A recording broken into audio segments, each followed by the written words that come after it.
My name is Penelope Miller. I am 42 years old. I live with my husband in a large wooden house on the outskirts of Portland, Oregon. My life for nearly 2 decades has revolved around Ethan, the man everyone admires, a neurosurgeon, successful, calm, exemplary. To outsiders, I must have seemed like the happiest woman, a warm family, an ideal husband, a home anyone would dream of. But perhaps I had been lying to myself all along about that perfect picture. That morning, as the pale sunlight slipped through the curtains, I sat at the kitchen table, holding a steaming cup of tea. On the table was a simple white envelope with no return address, only my name written in delicate feminine handwriting. The envelope had been sitting there for 3 days. Every time I looked at it, unease crept into my heart, but I hadn't had the courage to open it. Something about it terrified me, as if inside was something that would tear apart everything I believed in. At last, I took a deep breath and tore open the thin paper. Instantly, a wave of luxurious perfume hit my nose, sweet, intense, haughty, and haunting. It wasn't a perfume I'd ever worn, nor a scent familiar in my home. A chill ran down my spine. "Hello, Penelope." The first line stood out clearly on the smooth paper. The handwriting was graceful but exuded a brazen confidence. "We've never met, but I know your husband very well. For more than a year, I've been with him during the times you believed he was busy with work." My heart felt like it stopped.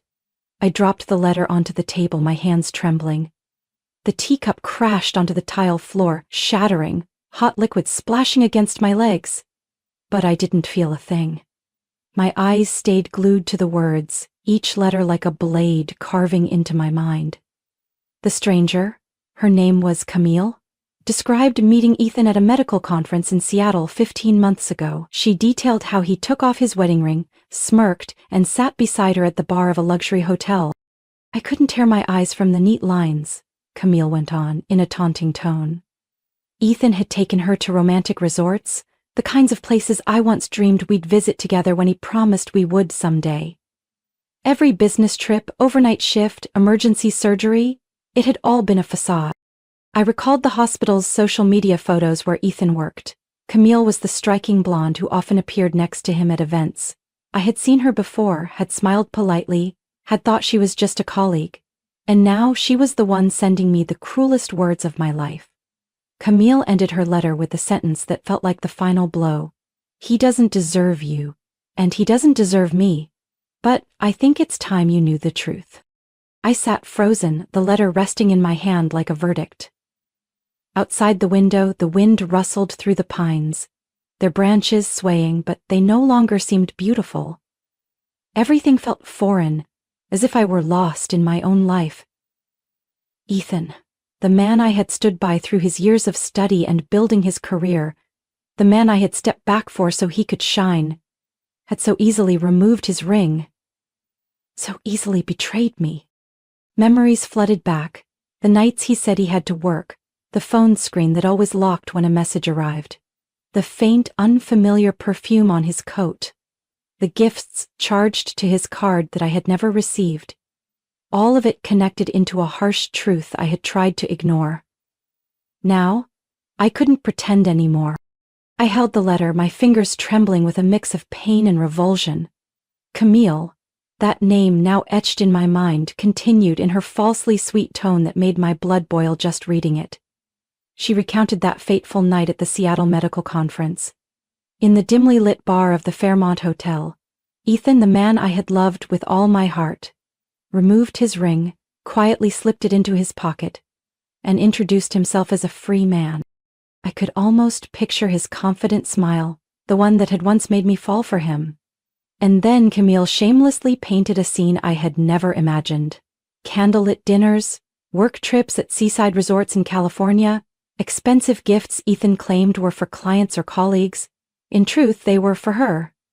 I read each line feeling as if every word slashed the cherished memories I once held dear. Camille didn't stop there. She added that Ethan often called me his perfect shadow. A wife who took care of everything, who sacrificed, but who no longer held any appeal. He told her I lived for the image of a perfect family, that I was so busy being his rock that I hadn't noticed the marriage had grown cold. At that my hand gripped the table edge until my knuckles turned white, but I forced myself to read on. I needed to know everything. Camille wrote that Ethan had sworn to her that after our 20th anniversary party, he would find the right moment to tell me about the divorce. That just a few more days, once everything was smooth, once Ethan was sure he wouldn't lose face in front of friends and colleagues, he would set us both free. Set us free. I repeated that phrase in my mind, bitter as bile. She added, I never intended to break up your family, Penelope. But I believe you deserve the truth. I saw your photos with Ethan online, saw the way you looked at him. I know you love him, but he doesn't deserve you, and he doesn't deserve me. I hope you'll forgive me for choosing this way to tell you. Forgive? The person who shattered my heart wanted my forgiveness? I closed my eyes as 2 decades of marriage flashed past like a film on fast forward. The night he held me as I cried over infertility. The time he gripped my hand at my PhD ceremony. The holidays I meticulously planned to make him feel cherished. And now, all of it revealed as just a stage play, where I was the only one who didn't know my role. I folded the letter, placed it on the table, and gazed out the window. The Portland sky was gray, the clouds heavy like the weight in my chest. I took a deep breath, trying to steady myself. No, I wouldn't let this break me. I had already lost too much. I couldn't lose myself too. I rose, walking slowly to my study. Each step reminded me that Ethan's time of deceit was nearing its end. That night, in the quiet dark of the room, I laid out his papers on the desk. Credit card statements, travel schedules, unfamiliar hotel receipts. Every piece matched Camille's words. A stark truth, undeniable. I sat silently in my study, the desk lamp casting light over the files and papers I had just pulled from an old drawer. Outside, rain began tapping against the roof, making the room feel even heavier. I stared at the evidence I had gathered over the years but had chosen to ignore. Now, every small detail returned with painful clarity. I remembered the times Ethan said he had emergency surgeries, coming home near dawn, his coat carrying the scent of antiseptic mixed with an unfamiliar perfume.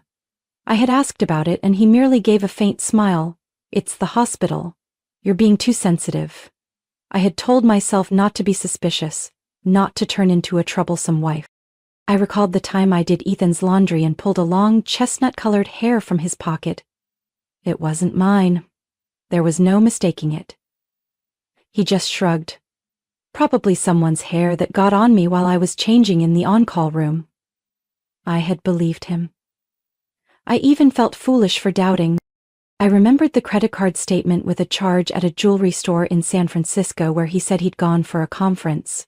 When I asked about it, Ethan smiled and put his arm around me. I pre-ordered a birthday gift for Mom. Why are you asking something so odd? I had believed him. He always said sweet things that calmed me. Then there were the times he changed his phone password, saying patients message me privately. I have to protect their privacy. Or when I wanted to introduce new friends and Ethan always found a reason to decline. I'm tired, just go without me. Bit by bit, he isolated me from everyone outside his family. When old friends called, he'd say, "They're just curious about our private life, Penelope. You should keep your distance." I listened, and now, looking around, I saw I had been trapped in the gilded cage Ethan built. I closed my eyes, a dull ache spreading through my chest. But within that pain, a will began to form, strong and determined. I wouldn't let Ethan and Camille continue this deceit. And I wouldn't cancel the upcoming 20th anniversary party. No, I'd let it happen, but on my terms. That night, when Ethan came home, I had regained my calm. He walked in, his shirt wrinkled, his hair damp from the rain, looking more worn out than usual. I brought him a hot cup of tea, a soft smile on my face, as always. He looked at me, a bit surprised. "You're not mad?" "I'm so late." "I understand. You've had a long day," I replied, my voice gentle though a storm raged inside me. The next morning I called Olivia, the one close friend who stayed in touch despite Ethan's efforts to keep her away. "Liv, I need you. Can you come over this afternoon?" Olivia didn't ask questions. She simply said firmly, "I'll be there. I'm always here when you need me." That afternoon, as Olivia sat across from me, I laid out Camille's letter. I told her everything, leaving nothing out. Olivia fell silent, then took my hand. Penelope, what are you planning? Tell me. Don't hold it in. I took a deep breath and met Olivia's gaze. I'm not canceling the party. I'm going to let everyone see the truth. I won't let Ethan keep wearing a mask in front of friends and colleagues. It's time he paid for what he's done. Olivia looked at me, her eyes filled with both worry and admiration. Are you sure? This will be a huge shock. I've never been more sure. That night, as the city lay beneath the rain, I sat alone by the window, watching the streetlights blur. In my mind, the plan became clear. Ethan had no idea that the event he thought would strengthen his perfect family image would be the day all his lies were exposed. The next morning, I woke with a clearer mind than ever before. The pain had given way to clarity and resolve. I sat at my desk, a steaming cup of coffee beside me, and opened my laptop. On the screen appeared the files I had carefully saved over the years. Bank statements, hotel receipts, unusual credit card charges. I began combing through each line, each number, like someone assembling the pieces of a full picture. By late morning, I picked up the phone and called Diane, Ethan's assistant at the neurology clinic. Diane was in her 30s, efficient, and had always treated me with nothing but respect at hospital events. When the line connected, I took a deep breath and kept my tone as natural as possible. Diane, hi, I need a small favor for the anniversary party. Ethan said he lost the records from last year's Seattle trip. Could you print the hotel logs and conference contacts for me? I need them for the speech. There was a brief pause on the other end, just long enough for me to sense she understood what I truly needed. Then she replied professionally, Of course, Penelope. I'll prepare them right away and send them to your office this afternoon. I thanked her and hung up. My heart pounded in my chest. Not from fear, but because I knew I had laid the first stone of my plan. Next, I drove to the office of Robert Keller, a lawyer I'd known since my days editing legal texts.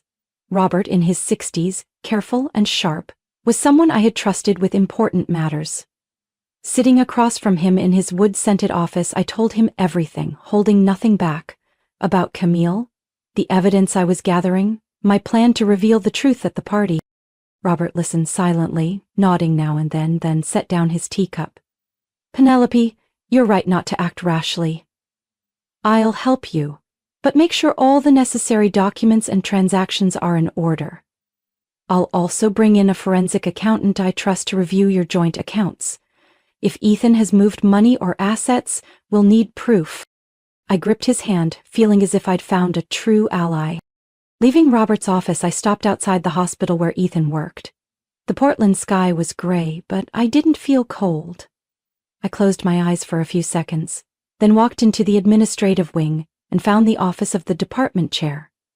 Dr. Claire Bennett, the woman Ethan always dismissed as rigid and nosy. Claire looked at me over black-framed glasses, her gaze sharp but filled with empathy. Penelope, I suppose you're not here just for a social visit. I placed a copy of Camille's letter on her desk, along with the printouts Diane had emailed. I need you to verify a few things for me, Claire, and I need you to be a witness to what's going to happen at the party. Claire skimmed the documents, her brow furrowing, I suspected for a long time. Camille, was getting too much favor from Ethan.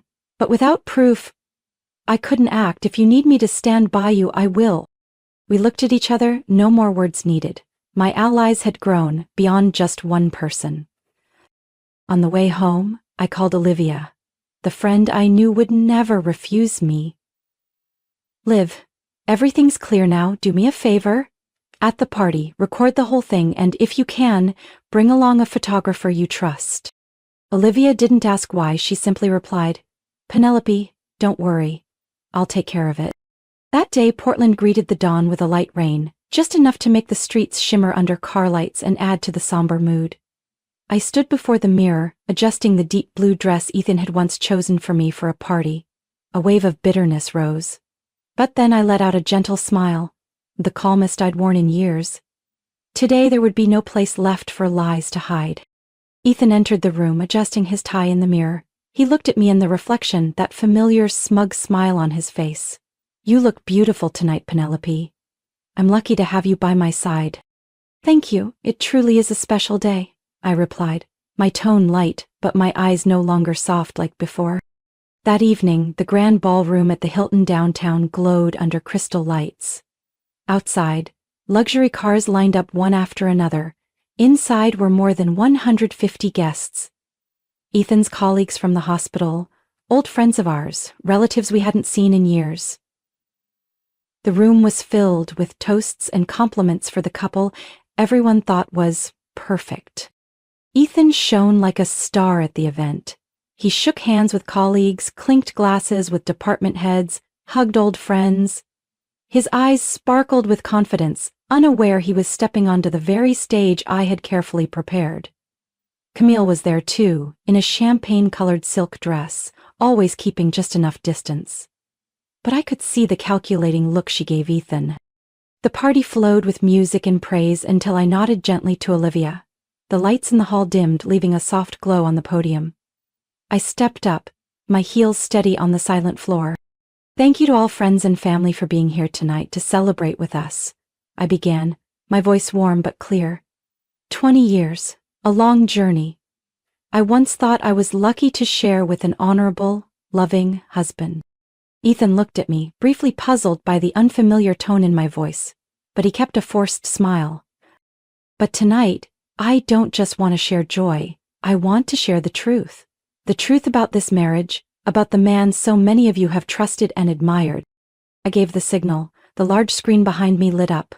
One by one appeared images, hotel receipts from Seattle, jewelry purchases with no recipient's name, bank statements showing money transfers to Camille. I heard stunned murmurs ripple through the crowd.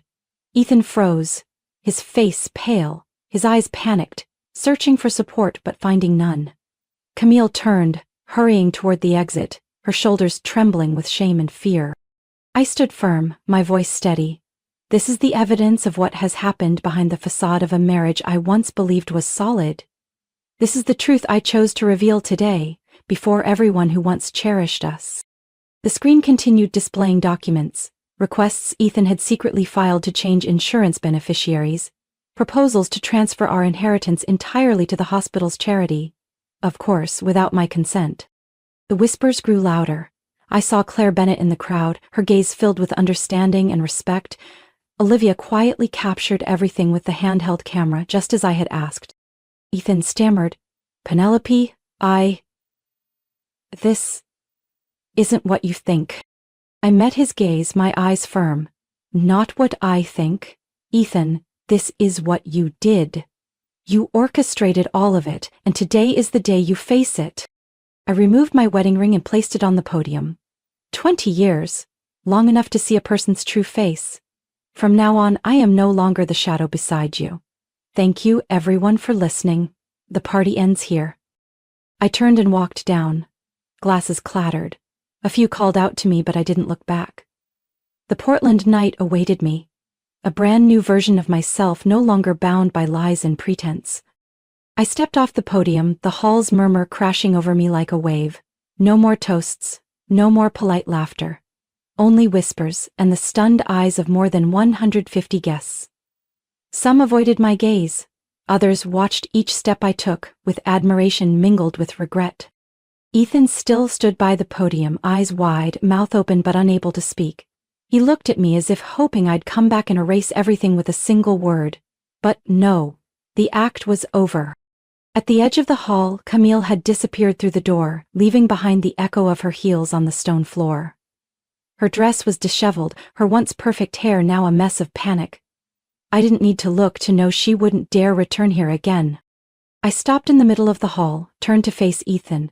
The chandelier above cast light on his face, showing his pale, bewildered expression. A man once so confident, so proud, now looked like a crumbling statue. "Penelope, please, let me explain." His voice came out weak, trembling like the lies that had brought him to this day. I shook my head, my gaze steady and calm.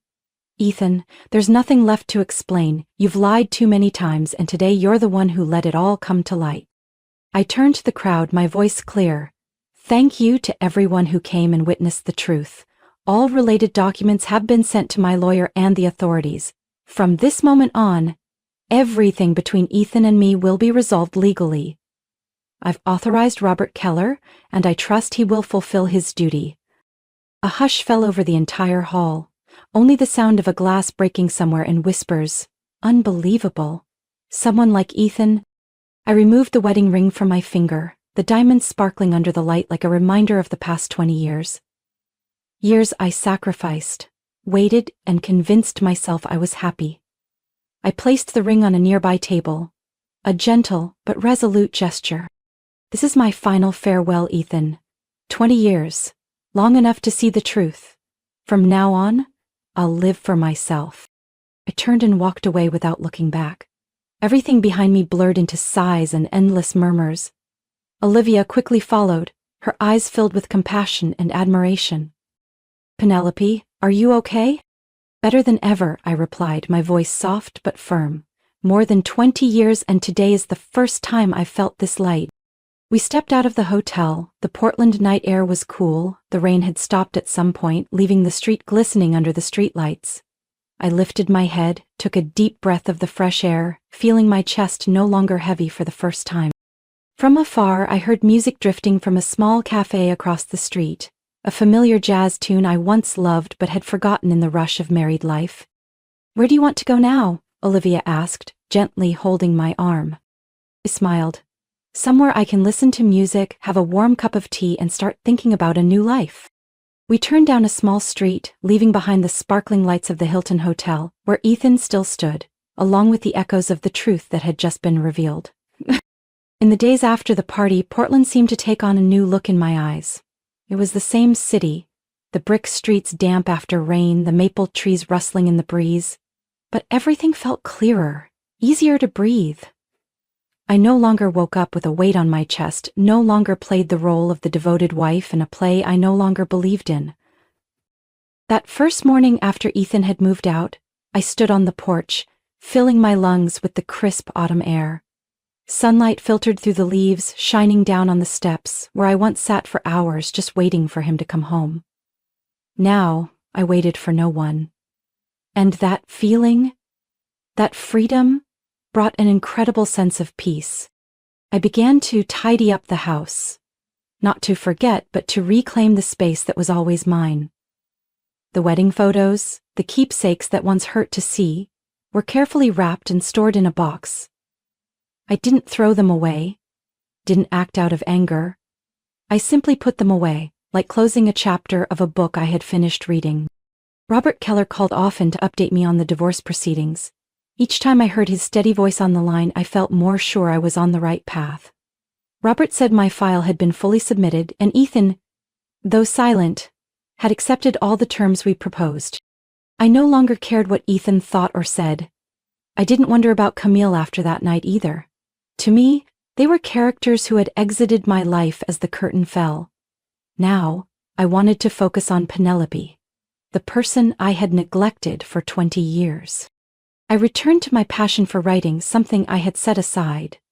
Late at night, instead of waiting for Ethan's calls about long shifts, I sat by the window, typing away on my old laptop. My words flowed more freely than ever, as if long-held emotions were finally set free. I wrote about women finding themselves, about the courage to break invisible chains, about rebirth after heartbreak.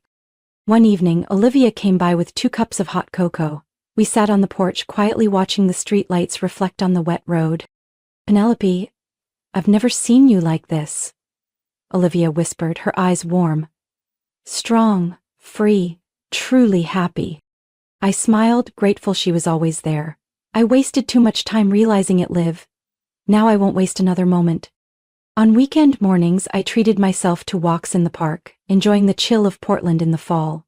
I started trying things I once hesitated about. Signing up for yoga, accepting invitations to art exhibits, joining the city's book club. I met new friends, heard new stories, and slowly realized the world out there was bigger and more colorful than I had imagined. Once, as I walked past a gallery in the Pearl District, I stopped at the window. A painting caught my eye. A field of wildflowers stretching under a deep blue sky. I stood still, feeling a strange sense of connection. That image felt like me now, small in a vast world, but full of life and hope. Every night before bed, I no longer startled awake from nightmares or the fear of being alone. Instead, there was peace, soft music from an old radio, and the comfort of knowing tomorrow I'd get to live a life I chose. Today, looking back on the journey, I feel grateful to myself for being brave enough to let go of a marriage built on lies and to start over. I no longer live to please anyone else, no longer fear judgment or pity. My life now is simple but whole. I write, I savor each small moment, I listen to myself, and I know I deserve happiness. Above all, I have found my true self again. What do you think about Penelope's journey and the courageous decisions she made? Share your thoughts in the comments. And don't forget to follow the channel for more touching, meaningful stories about family life.